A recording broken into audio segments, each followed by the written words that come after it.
My husband, who is 39 years old, and I, who am 40 years old, have been married for 12 years and have 3 kids who are 10, 8, and 5 years old. I was a stay-at-home mom for most of our kids' lives and only re-entered the workforce 2 years ago when our middle child reached kindergarten, so we didn't have to pay a lot for daycare. I have worked my way up the ladder in my chosen field of work and finally feel like I am more than just a stay-at-home mom. The company I work for holds a big black tie gala for a Christmas or holiday party every year. Last year, we were unable to attend due to me being sick, so I was really looking forward to it this year. My sister even agreed to drive 3 hours to spend the night with the kids, so we didn't have to worry about a babysitter. I bought a nice fancy dress, and my husband rented a tuxedo in preparation for the event last Friday. Then, during the week of Thanksgiving, my husband's favorite uncle passed away. My husband didn't have a relationship with his dad growing up, and his uncle didn't have kids of his own. So his uncle was definitely a father figure for my husband, even if it was in more of a funkle way. The funeral was held the week before my work event, but because it was held in another state that required a flight, only my husband attended. When he got back, I talked to him about it, and he said he was sad and grieving, but also said he was fine. Nothing about his day-to-day life was out of the ordinary, and he did take a couple of days off work after he got back to have some time for himself to process things. My sister arrived the day before my work event, and that night, my husband told me that he didn't feel up to attending the event. His reasons were that he was socially and emotionally exhausted, and the last thing he felt like doing was making more small talk with a bunch of strangers, like he had to do at his uncle's funeral. I reminded him that my sister had just driven hours to watch the kids. I had already bought a new dress. He had rented a tuxedo, and most importantly, this was something I was really looking forward to. He said that I could still attend by myself, but I told him that it is also important to me that he comes with me and that we hadn't had a date night in almost 6 months. He agreed to go, but he sulked about it the entire time. He dragged his feet getting ready. He didn't socialize, he didn't want to dance, etc. At one point, I lost track of him and found him sitting at the bar by himself. When I went to talk to him to try and get him to come socialize with me, he told me that he already told me he has no energy for that and that he only came because I made him. I told him that if he was going to just sulk and drink alone, we might as well leave, and he said, "Great, let's go." I told him how disappointed I was that he acted that way at an event that he knew was extremely important to me, and he got defensive and told me it was my fault for dragging him there when he didn't want to go. He's barely spoken to me since, unless it's about the kids.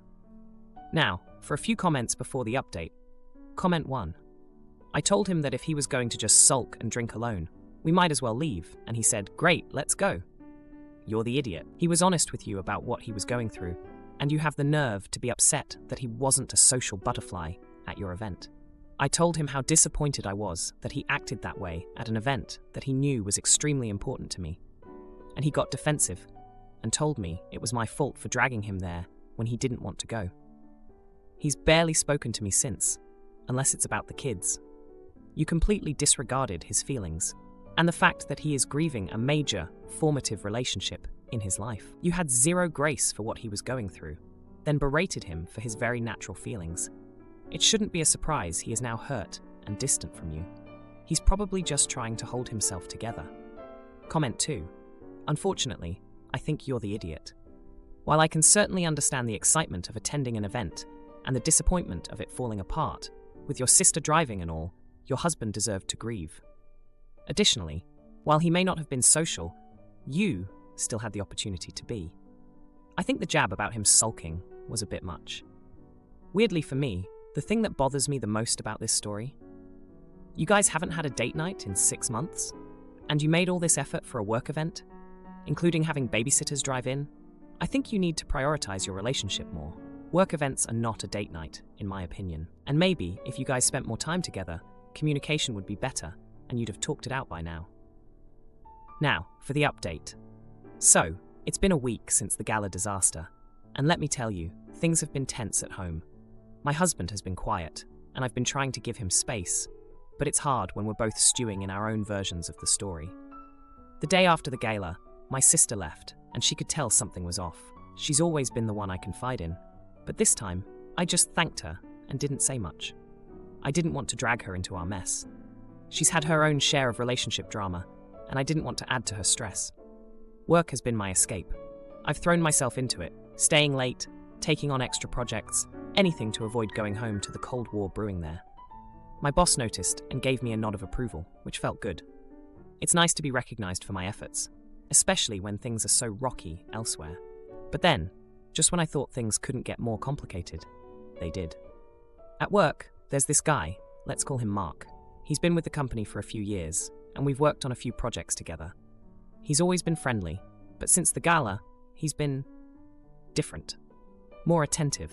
He's been stopping by my desk, asking how I'm doing, and even brought me coffee one morning. I didn't think much of it at first, but then he asked me out for drinks after work. I was taken aback. I mean, I'm married, and he knows that. I politely declined, saying I had to get home to the kids, but he just smiled and said, "Some other time then." That night, I told my husband about Mark's invitation, hoping it would spark some kind of reaction, maybe even a hint of jealousy. But he just shrugged it off and said, "You should go. Have some fun." His indifference stung more than I expected. The next day, I was working late again, and Mark popped his head in, asking if I wanted to grab a quick dinner since we were both still at the office. I hesitated, but hunger and the need for some kind of human connection won out. We went to a nearby place, and it was nice. We talked about work, life, and everything in between. I found myself laughing, something I hadn't done in a while. When I got home, my husband was already in bed. The kids were asleep, and the house was quiet. I sat on the couch, thinking about the evening, and I felt guilty. Not because anything happened with Mark, but because I enjoyed myself without my husband. The next few days were a blur of work, kids, and silence at home. My husband and I were like two ships passing in the night, barely acknowledging each other. It was during this time that I found out from a coworker that Mark had recently gone through a messy divorce. I guess that explained his newfound interest in socializing. Then, yesterday, everything came to a head. I came home from work, and my husband was waiting for me in the living room. He had this look on his face, a mix of anger and hurt. He asked me point blank if I was having an affair with Mark. I was shocked. I mean, yes, I had dinner with the guy, but an affair? That was the last thing on my mind. I explained to my husband about the dinner how it was just two colleagues grabbing a bite because we were working late. I told him how Mark had been a friend at work, nothing more. But my husband wasn't having it. He said he'd heard from a friend who saw us together, and it looked more intimate than just co-workers. I realized then that the friend must have seen us laughing and talking, and it probably did look intimate from an outside perspective. But it wasn't like that. I was just trying to fill the void that had grown between my husband and me. We argued back and forth, voices rising, until the kids came downstairs, sleepy and confused. We stopped immediately, plastering on fake smiles and assuring them everything was fine. They went back to bed, but the tension remained. My husband finally said he needed time to think and went to stay at a friend's house. I was left alone, feeling like the world was crumbling around me. I never intended for any of this to happen. I just wanted to feel connected to someone, even if it was just a coworker. Sister's insults ruined dinner, so I clapped back hard, but she didn't expect my next move. Her shock is palpable as the tables turn. Background. My 33-year-old friend Beth has an older sister named Jill, who is 38 years old. Since we first met, Jill has always hated me and called me names like weirdo freak. She even said that I deserved the bullying I experienced in school because I was a dork. Because of Jill, I stopped visiting Beth's house and didn't see her again until Beth's 18th birthday. On that occasion, Jill spread false rumors about me harassing her boyfriend, claiming that I was too ugly and weird to have my own guy. Luckily, Jill moved away soon after, and I was relieved to be free from her. Now, Beth, Liz, 33F, Kelly, 34F, Megan, 34F, and I planned a dinner reservation to catch up after not being able to see each other for over 2 years. Beth offered to give Kelly and me a ride to the restaurant since neither of us can drive, and I have chronic fatigue syndrome and several types of chronic pain, making traveling difficult for me. We all took a bus to Beth's apartment together, but to our surprise, Jill answered the door. Beth hadn't informed us that Jill was visiting, and it would have been nice to have a heads up, considering the history between Jill and the rest of us. Nevertheless, we remained polite. Kelly greeted Jill and complimented her dress, while I said, "Hi Jill, nice to see you. How have you been?" Unfortunately, Jill completely ignored Kelly and turned to me, saying, "Better than you, clearly. You're still a pale freak, aren't you?" I couldn't hold back and snapped back at her, saying, "At least I'm not a bitter hag who holds grudges against a 12-year-old. Maybe it's time for you to grow up." Immediately, Jill ran off screaming for Beth, insisting that she wouldn't take us anywhere until I apologize. However, Kelly and I were confused because we didn't understand why Jill was supposed to be driving us anywhere. Just as we were wondering about this, Beth emerged and informed us that her car was broken and Jill was supposed to be our driver. Beth scolded me for being mean to her sister and said it was Jill's sense of humor. Kelly called nonsense and pointed out that Jill is a bully, expressing surprise that I hadn't snapped at her years ago. Kelly also told me not to apologize, which I agreed with. Beth then decided that I would have to find my own way to the restaurant and promptly kicked us out. Kelly and I contacted Liz and Megan to let them know we would be running late, as we now had to pay for a taxi ourselves. Liz suggested that I should apologize to ease the tension, considering that Beth was taking Jill's side. On the other hand, Megan believed that this confrontation was long overdue and that Jill needed to face the consequences of her actions. In the end, I refused to apologize and we took a taxi. Later, we found out that Beth chose not to join us due to what I had said to Jill. It has been a week, and Beth is now refusing to speak with any of us, except Liz, who claimed I was at fault, until I apologized to her sister. Am I the idiot? Edit. Thank you for all the positive responses. I am heading to bed now, but will provide an update soon. Now for a few comments before the update. Comment 1. Not the idiot, but you have to realize that the sister is not the problem. Beth is not your friend. She knows her sister has bullied you for years, and she has not only done nothing about it, she is now openly enabling and supporting the bullying. You should be done with her. You deserve better. Comment 2. Not the idiot. She is a bully, and always was. Do not apologize under any circumstances. Beth knows exactly who her sister is, and still sided with her when Jill was clearly in the wrong. Shame on Beth. Now for the update. Hey everyone, it's been a tense week since my last post. And boy, do I have an update for you all. So, after the whole mess with Jill and Beth, things took an unexpected turn. First off, let me give you a bit of history. Beth and I have been friends since we were kids. We've been through thick and thin, from our first crushes to our first jobs. But Jill, Beth's older sister, has always been a thorn in my side. I remember when we were teenagers, she'd make fun of my thrift store clothes while flaunting her brand new designer gear. It was like she enjoyed making me feel small. Now, back to the present. After Beth kicked Kelly and me out, we were pretty shaken up. We ended up at the restaurant, and the dinner with Liz and Megan was tense, to say the least. We tried to enjoy ourselves, but the elephant in the room was Beth's absence and the whole Jill situation. A couple of days later, Kelly, who's always been the detective type, found out something that blew our minds. Turns out Jill's visit wasn't just a casual drop-in. She had actually moved back in with Beth because her own life was falling apart.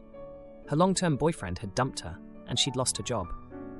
Jill was in a bad place, and apparently she was taking it out on everyone else, me included. But here's the juicy part. Kelly overheard a conversation between Jill and someone on the phone. It turns out Jill's ex-boyfriend is none other than Beth's current boss, Mr. Thompson. And the reason they broke up? Jill had been caught trying to embezzle money from the company. Mr. Thompson had been kind enough not to press charges, but he ended the relationship and fired her. Now, this is where it gets even crazier. Beth had no idea about any of this. She thought Jill was just down on her luck and needed a place to stay. But Jill had been using Beth's apartment to plot her revenge against Mr. Thompson. She was planning to spread rumors about him to get him fired, and she was using Beth's connections to gather information. Kelly, being the loyal friend she is, decided we had to tell Beth everything. We were worried about how she'd take it, but we couldn't let her get dragged into Jill's mess.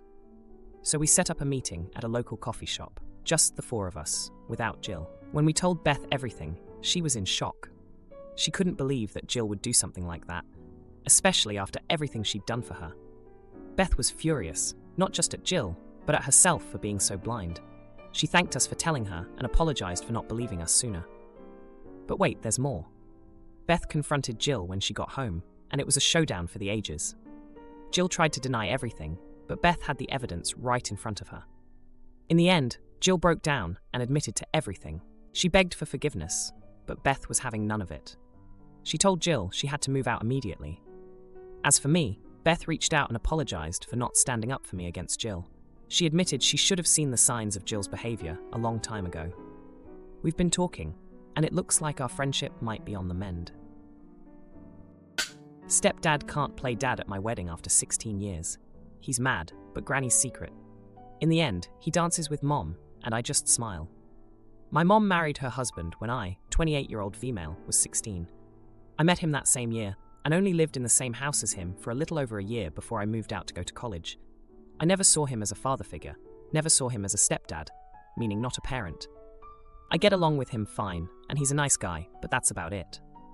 My brother, 30-year-old male, never lived with him. My brother got married in 2019, and my mom walked him down the aisle opposite his wife and her parents. Mom's husband was waiting for Mom in their seats. He did not include her husband in the wedding as a parent, because he wasn't one to my brother. This is something that upset Mom's husband, and I only learned this a few months ago when I got engaged. How I learned. This is my mom, and her husband mentioned that he was hoping I would ask him or both of them to walk me down the aisle. I chose to ask my paternal, Granny. I chose not to ask Mom because she and I had a less close relationship than she and my brother did growing up. My Granny is the person who gave me the support I needed. My mom's husband told me it had really hurt to be publicly declared not a parent or parent figure when he has always thought of us as his kids in some way. I asked him if a special dance with Mom or walking down the aisle with Mom would make him feel better, and he said no. He said he didn't want to be just something to Mom, but to be publicly acknowledged as a father figure. I told him he's not a father figure to me, and I'm sorry that he wants to be. But it's not how I see him. I asked him if there was something else he would like to do, and he said he wanted to walk me down the aisle or perform a father-daughter dance. I told him neither of those were an option, but if he wanted to do something else, we could discuss it. He and Mom both mentioned it over the last few months, and now my wedding is closing in on us. And my mom told me I should have given him an actual role as a parent of the bride. She said it's breaking his heart to know he only gets to be her husband and not a fatherly figure. She asked me if they paid for the wedding, if I would change my mind, and I said no. She asked how much they would have to contribute to the wedding for him to get the role as father of the bride, and I told her no amount. He then asked me why I didn't want him to fill the role when he's the only father figure I ever knew. My dad died when I was 2. When I spoke to him, he told me I was just being cruel, and to have both of us reject him as a father figure stung. Am I the idiot? Now, for a few comments before the update. Comment 1, not the idiot. I asked him if a special dance with Mom or walking down the aisle with Mom would make him feel better, and he said no. This guy has got some nerve. You were more generous than you needed to be. It's supposed to be your day. He's making it about himself. You were accommodating, gracious enough to make a little allowance to try and comfort him, but he just flat out rejected it. You've done more than enough. You couldn't be less of an AH here. I'm sorry your mom doesn't have your back, but I guess that explains why she's not the one walking you down the aisle. Comment 2. Not the idiot. You are simply being honest about your feelings about him, and that is all you can do about this. You were way into your teens when you met him, and had a very short house-sharing experience, so it makes total sense that you simply see him as your mother's husband, and not a father figure. The wedding is yours, and you are the one who gets to decide who you want to have a special role or not. How he or your mom feel about it is absolutely not your responsibility or a burden you should carry. Good luck on your marriage and congratulations. Now for the update. Hey everyone, thanks for all the comments on my last post. I wanted to give you an update on the situation with my mom's husband and my wedding, and let me tell you, things have taken some unexpected turns. So after I last posted, things were tense for a while. My mom's husband, let's call him Rick, was still pretty upset about the whole wedding role situation. He kept trying to find ways to be involved, but I was firm on my decision. I mean, I get it, he's been around since I was 16, but he never really stepped into that fatherly role. He was more like my mom's partner who happened to live with us. Now, here's where things got really crazy. About a month ago, I was over at my mom's place, going through some old photo albums for wedding slideshow material. I stumbled upon a picture of Rick from way back, like before he even knew my mom. And guess who was in the photo with him? My granny. They were all cozy and looked super close. I was shocked and confused, so I asked my granny about it. Turns out, Rick and my granny had a fling back in the day. They dated for a hot minute before life took them in different directions. My granny never mentioned it because she didn't think it was relevant, especially after Rick married my mom. I couldn't believe it. My wedding planner, Granny, had a history with the man trying to be my stepdad. I confronted Rick about it, and he was embarrassed, but admitted it was true. He said he didn't think it was important to bring up, since it was so long ago. But here's the kicker. He confessed that part of the reason he wanted to be involved in my wedding so badly was because he felt guilty for not staying in touch with my granny after their split. He thought by being part of my wedding, he could somehow make amends for the past. I was floored. This whole time, there was this weird personal history between Rick and my granny, and it was affecting my wedding. I didn't know what to think. Meanwhile, my brother, who's always been the protective type, got wind of the drama. He was furious that Rick was causing so much stress and confronted him. They had a huge argument, and my brother accused Rick of trying to rewrite history and insert himself into our family in ways we weren't comfortable with. Rick was hurt by my brother's words, but it seemed to be a wake-up call for him. He apologized to both of us and said he'd back off from the wedding plans. He admitted that he let his emotions and past with my granny cloud his judgment. As for my mom, she was caught in the middle of all this. She had no idea about Rick's past with my granny and felt betrayed that he kept it from her. They had some long, intense talks, and it seemed like they were working through it, but it definitely added some strain to their relationship. With the wedding getting closer, I had to focus on finalizing details. I decided to have a heart-to-heart with my granny. She was incredibly understanding and offered to step back if it made things easier, but I reassured her that I wanted her by my side on my big day. On the day of the wedding, Rick kept a low profile. He was there with my mom, looking proud, but also a bit somber. I shared a special dance with my granny, and it was a beautiful moment that I'll cherish forever. In the end, the wedding was lovely, and despite the drama leading up to it, everyone seemed to have a good time. Rick even shared a dance with my mom that was sweet and full of emotion. It was clear that despite everything, there was a lot of love in that room. If you like this video, you'll probably like these too. Also, while you're here, please consider subscribing. It's your support that keeps this channel alive and allows me to make better and longer videos. Have a great day.